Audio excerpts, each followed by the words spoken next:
The works are scheduled to take about 3 years, and it's absolutely essential, of course, that we silence the bells. It is unfortunate, and we're very conscious of tourists coming and not being able to hear it, and indeed see it in its entirety whilst it's covered in scaffolding. But at the end of the day, it is important to repair it and to refurbish it, and so that it's secure for the future.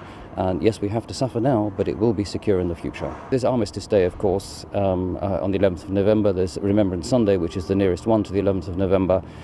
There is New Year's Eve, and in the event of a royal funeral, a state funeral rather, the bell has to toll, but the tolling mechanism is separate from the chiming and the striking mechanism. So that's quite easy. But all those things are predictable. We know when they're going to happen, and the clockmakers can prepare for them. We're trying to keep one face open at all times.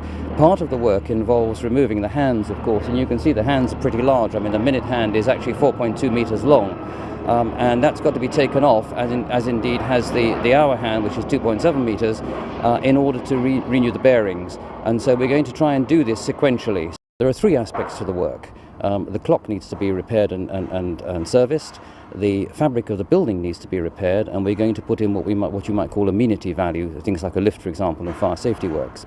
So the bells, of course, are linked to the clock, and once the clock comes apart, the bells won't be working anyway.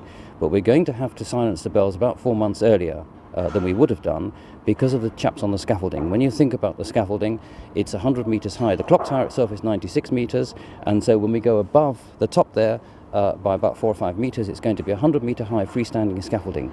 That's really quite a high scaffolding, and we've got these lads working on the scaffolding, and first of all, they have to be able to hear each other because scaffolders work in teams, and inevitably they end up shouting because, of course, they've got to hear each other. Secondly, there's the shock value. If you don't actually know it's going to happen, if you forget it's going to happen on the quarter hour, suddenly the bells ring, and I've been up there myself, and it's quite a shock if you haven't prepared for it. And we really can't risk that. It's far too dangerous.